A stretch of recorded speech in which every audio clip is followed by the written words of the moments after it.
Welcome to another episode of Raising OKC Kids, Conversations with Metro Family in Oklahoma City. I'm Kirsten Holder, and today we're talking with Carrie Williams, Executive Director of the Oklahoma Partnership for School Readiness, about early childhood care and shortages and solutions in our state. Welcome, Carrie.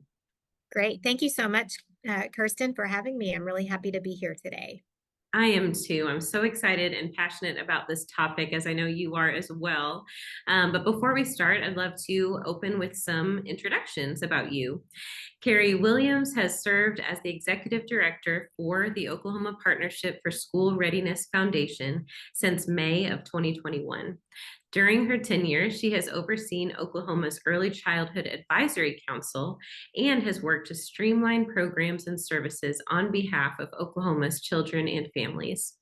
She leads the Oklahoma Clearinghouse for Early Childhood Success, which has funded implementation of more than $8 million in projects to improve outcomes for children and families through public and private partnerships.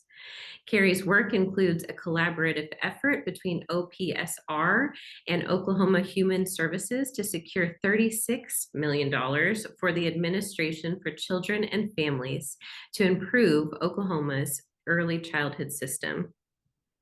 As if that weren't enough, Carrie also serves on Oklahoma City Public Schools Early Childhood Task Force, Rose State College's Family Services and Child Development Advisory Committee, and OSU OKC's Early Care Advisory Committee. She is also a founding member of Dolly Parton's Imagination Library Advisory Board in Oklahoma under the Oklahoma State Department of Education.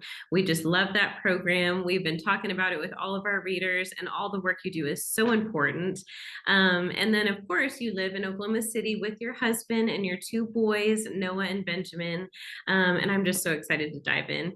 I'd love to start by asking you why you are passionate about early childhood care and education in our state. So that's a great question. I've been passionate about early care and education in Oklahoma really all my life. My mom was a teacher. She's now retired. My dad actually retired from his original career to become a teacher as well. So education runs deep in our family. But really, the reason I'm passionate about early care and education falls back to the fact that I'm a mom. I have two boys, and they're amazing, and I just couldn't love them more. But I also have a professional career that I pursue. And so early care and education and the quality of it really matters. That enables me to be able to have a career and also be a mom at the same time. And I just think that every child needs that same access, that same quality of early experiences. And so it's my kind of mission in life to make sure that I can do that here in Oklahoma. I love that. And I do hear you saying your work probably hits home a little bit more because you have your kids at home. I mean, and you've been through some of these experiences, and you don't know till you know what the holes in the systems and the problems are. So we're very lucky to have somebody like you advocating for families in Oklahoma. The Oklahoma Partnership for School Readiness's mission is to lead Oklahoma in coordinating an early childhood system that strengthens families and ensures all children are ready for school. Can you tell us how your organization fulfills that mission? Yeah, absolutely. So this work actually dates back 20 years in Oklahoma when then Governor Frank Keating recognized that there was a disconnect. We have 15 state agencies in Oklahoma that serve children and families in some way. We lovingly call it a mixed delivery system, right? But what it really means is that there are 15 state agencies who serve a unique part of the early childhood system. And they don't all collaborate with each other. They all have their own data systems. They all have their own methods of operation, their own individual sort of niche ways that they serve children and families. And so there was a task force created that helped the state sort of understand all of the pieces of the early childhood system that really came out with a strong recommendation that we needed to do more in order to help them collaborate with each other. So OPSR came out of that task force and has been in existence for now 20 years.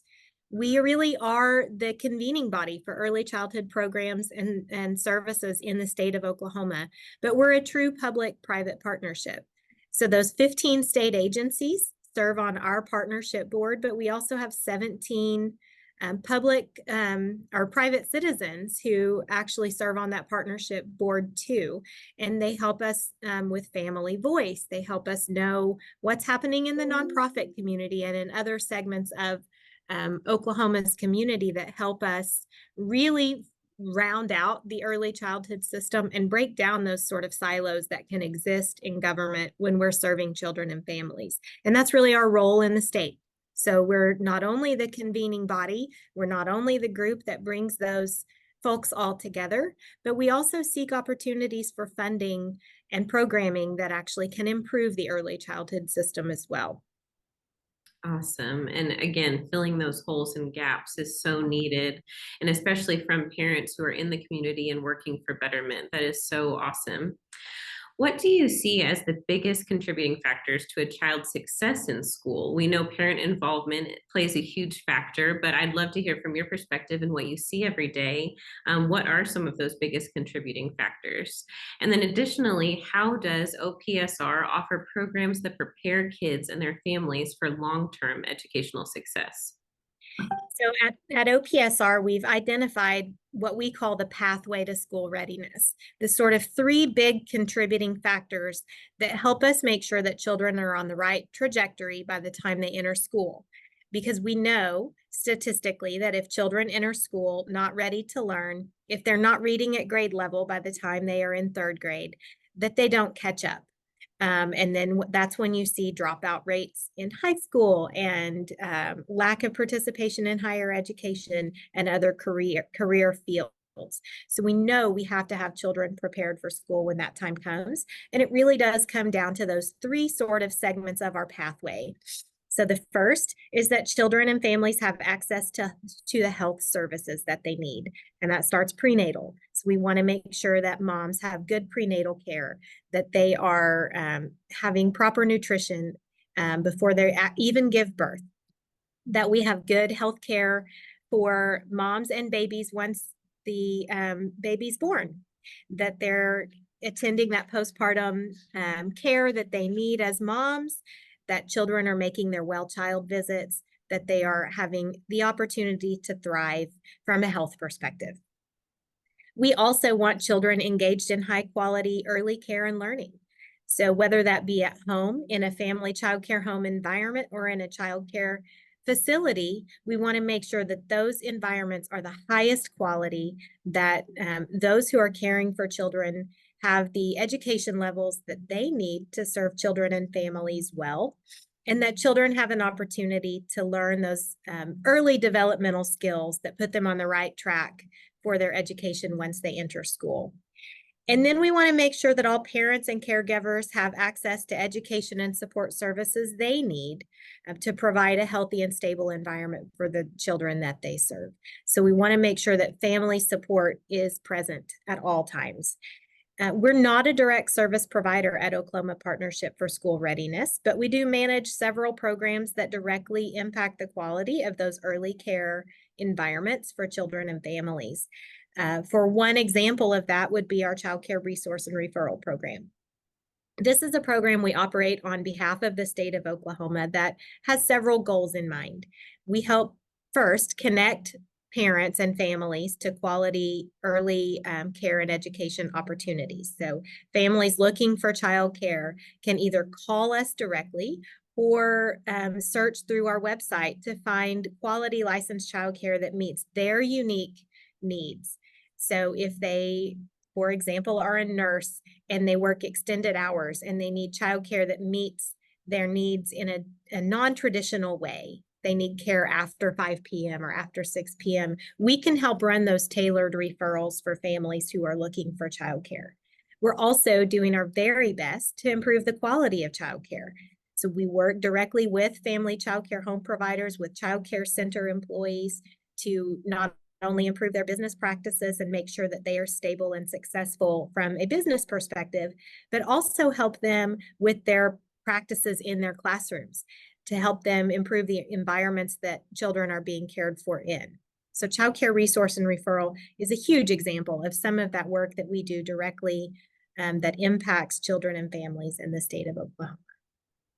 Oh my goodness, such big issues and such important issues. So that is well said. And I'm so glad that we have you advocating for that because, like you said, it's hard to care for a child's education just looking at their education. There's always factors behind the scenes, and starting with the family unit is so important for long-term success. So that is really impactful. Thank you. And as you mentioned, it's hard to talk about early childhood age grouping, these young children, without mentioning childcare and the crisis of childcare facing parents on a state and national level. Nationwide, 2.3 million women have left the workforce since the onset of the pandemic a few years ago, resulting in women's lowest workforce participation rate since 1988. This is obviously upsetting, and for many of us, unsurprising because we're feeling the strains. I'd love to hear from your perspective. What is the root of the childcare crisis, and what are some long-term implications of these statistics if left unaddressed? Yeah, this is a big problem in Oklahoma, but it's not unique to Oklahoma. This is a nationwide crisis. We have a shortage of childcare across the entire nation. And I don't say that to minimize it for saying, oh gosh, we're just in the same boat as everyone else. There's no solution here. There definitely are some solutions that we recommended, but it is absolutely a crisis. It existed before the pandemic. It was exacerbated by the pandemic. But in some ways, COVID-19 shed a light on this problem. And I do think that we finally have policy leaders paying attention. So now's the time to act, to be advocates for our kids, for families, for childcare, for the industry. It is an economic issue in our state.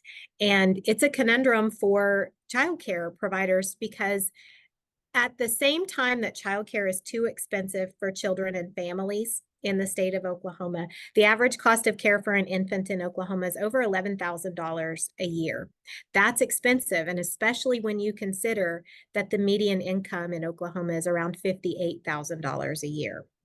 So that's a problem, right?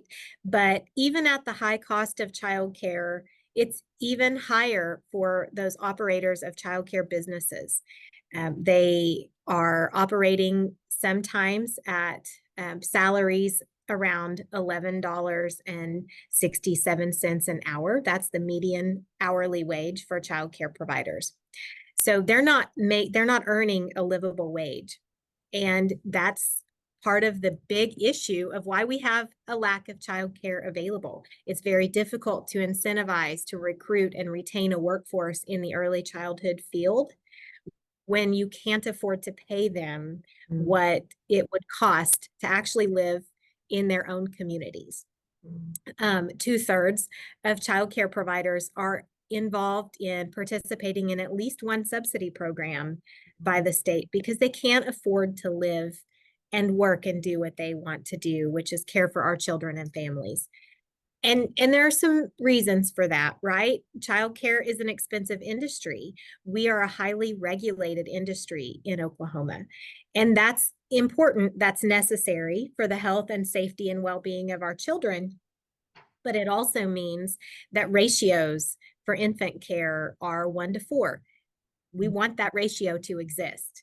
But when you can't operate in a way that meets your bottom line, it makes it very difficult for a program or an industry to be so very highly regulated, but not fully publicly funded. What you end up having is childcare facilities that can only afford to operate on private pay. So rather than accepting childcare subsidy. And so you have the very lowest income families who qualify for programs like Early Head Start and Head Start, or even childcare subsidy that pays for a portion of their childcare needs. And then you have the very highest earning families who can afford that private pay quality care environment. But you've got a very wide gap in the middle of families who are struggling because they neither qualify for the subsidy programs or can afford the high quality childcare environments. So we really have to do more from a public perspective to help um, bring awareness to this issue, to encourage the state to fully fund childcare subsidy program, to increase that gap or that cap on those who qualify for subsidy. One of the big policy solutions we're seeking right now is the fact that childcare subsidy is paid for on attendance versus childcare enrollment. Mm. And that's a big problem. If you are a family who pays for childcare, you pay a weekly rate whether your child attends or not. And when childcare subsidy is paid for based on attendance, we have families who may only be able to have their child attend care 3 days a week, 4 days a week. Those providers are only paid for the days that their children actually are in attendance, which sounds okay until you see the bottom line. There's a big gap between what a private pay family pays for childcare and what childcare subsidy pays to a childcare provider. It really disincentivizes providers from accepting low-income families into their program because it really impacts their bottom line. So we really have to switch that policy. And at the federal level right now, it is strongly recommended that states pay childcare subsidy based on enrollment and not on attendance, but it's not something that is required as of now.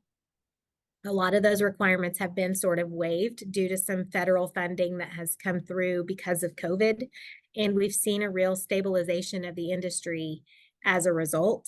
And I think our concern is that once those funds run out, will the state revert back to a true attendance versus enrollment standpoint and make childcare too unaffordable for families?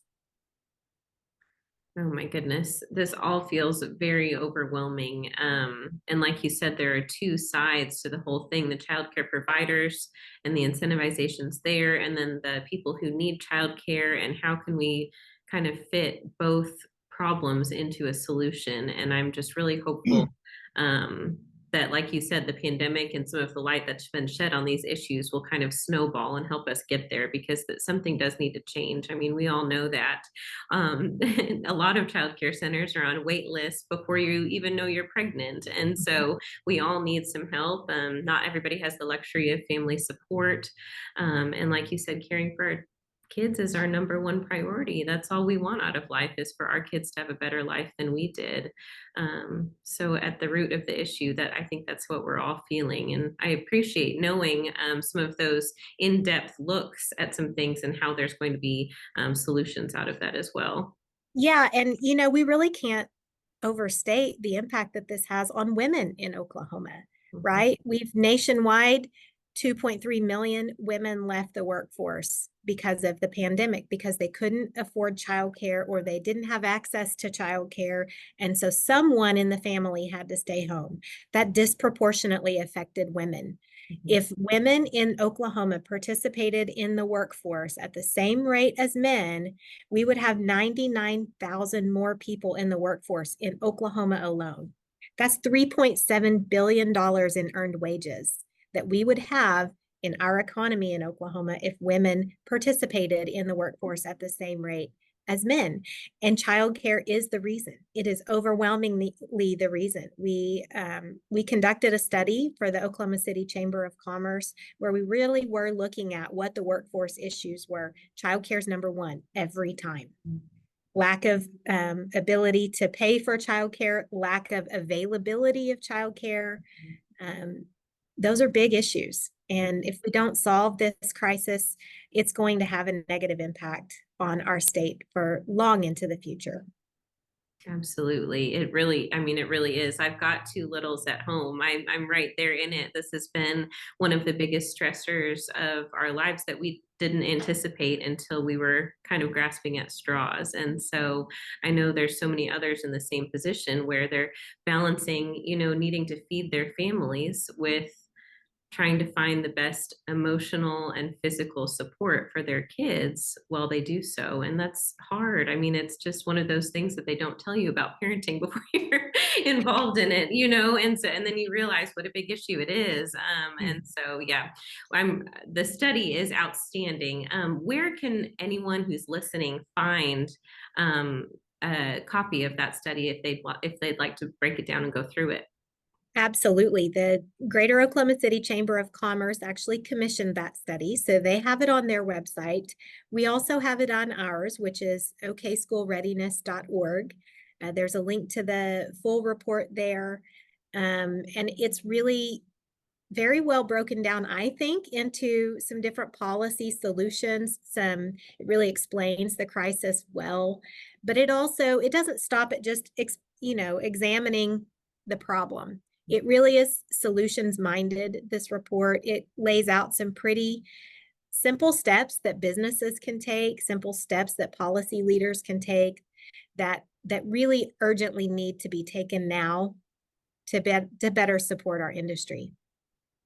Absolutely. Everyone, if you get a chance, take a look at that. And it is written very hopefully, and very, big aspirations, but achievable goals too. So I'm really highly recommend looking that over. I know a lot of work went into that. A lot of voices were heard in that study. And it did kind of, for my own personal, and I think other people can relate, give some quantification to what I was feeling on a daily basis when it comes to childcare. And so, knowing that it's being worked on and being quantified in that way was very reassuring to so many. And then, in addition to childcare shortages, of course, there are many other obstacles that we mentioned. One that can't be ignored is financing. And you mentioned about the average income of households in Oklahoma being just $58,000 when childcare cost is so high. That's just sometimes very unachievable. Are there any other things that we need to understand about alleviating this issue, maybe on a local level, on a state level, even on a national level? What are those things that can help families in that average income range really be able to afford childcare? Yeah, we really need to be working with our business community in a stronger way to help solve this crisis as well.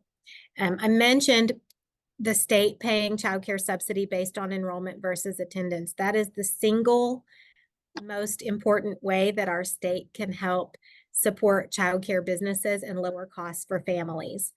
But we need to engage our business communities. There are states, Tennessee being one, Kentucky being another, that have come up with some innovative solutions to solving the childcare crisis.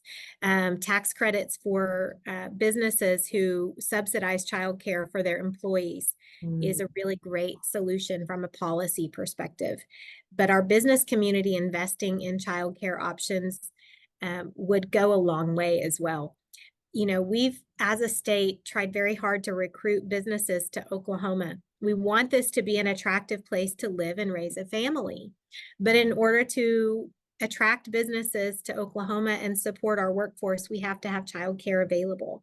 So Kentucky and Tennessee have done great things around sort of a tri-share model where families pay a portion of the childcare cost, businesses pay a portion of the childcare cost, and the state pays a portion.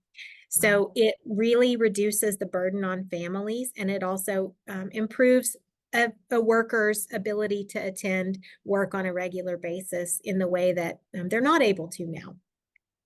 But we can do some other things as businesses. We can offer more flexible schedules that are more supportive of families in their pursuit of childcare.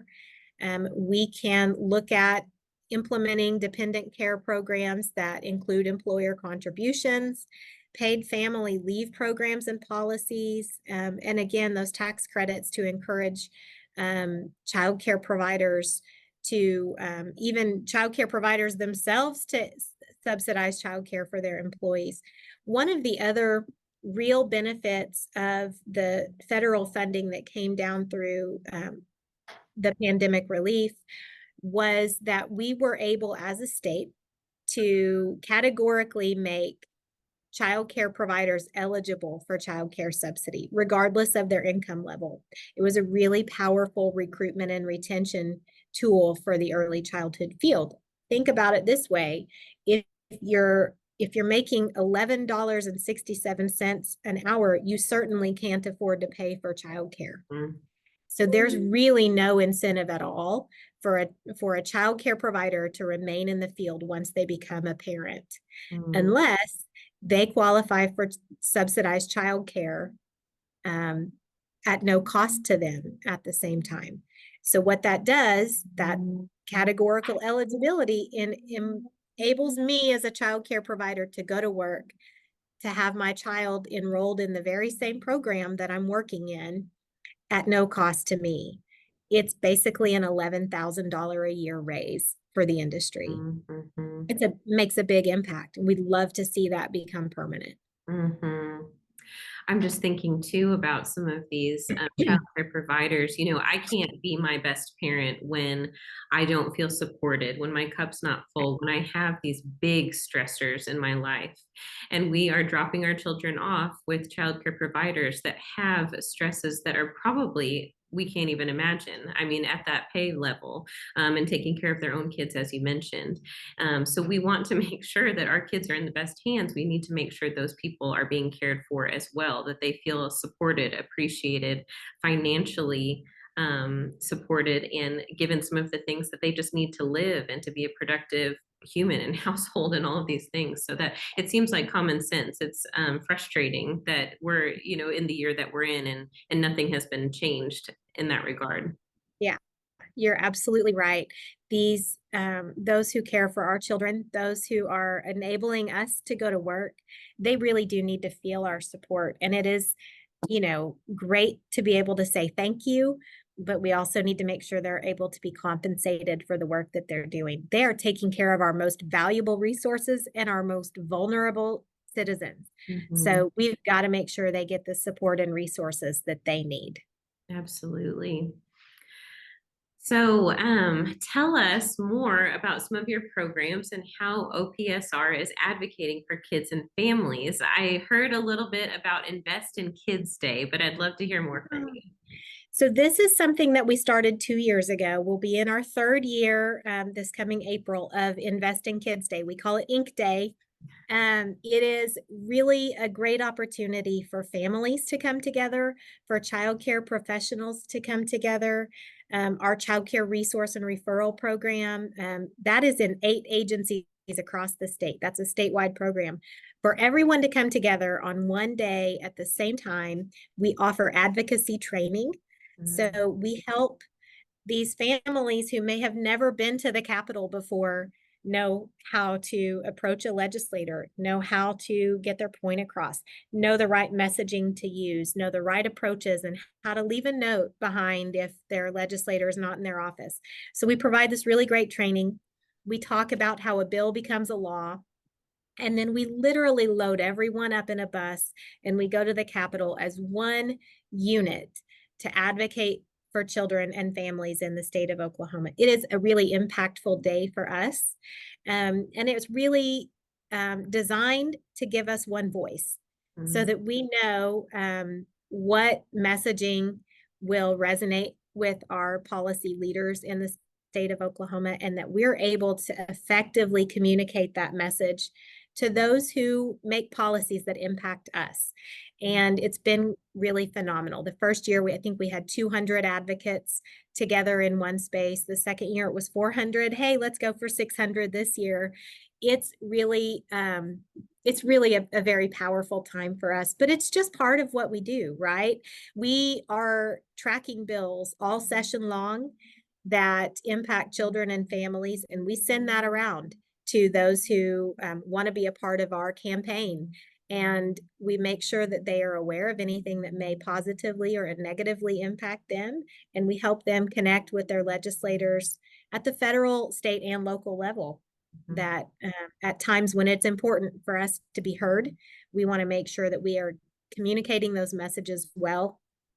And we even work with like OU, the pediatric residency program. They come to us for a rotation on advocacy because they want to know what policies are going to impact them in the medical space. As pediatricians, when they move forward into their careers, we want to help them effectively communicate when something good or something bad may be happening up at 23rd and Lincoln. So it's a Mhm. really impactful part of what we do.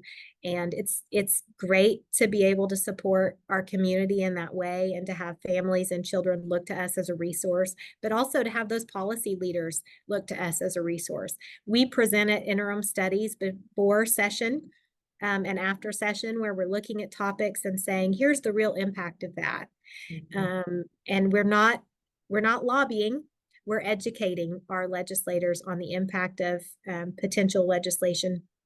And we are truly a neutral, loving home for all things early childhood. And so it's really great to be seen as that resource, not only for children and families, but also for policy leaders.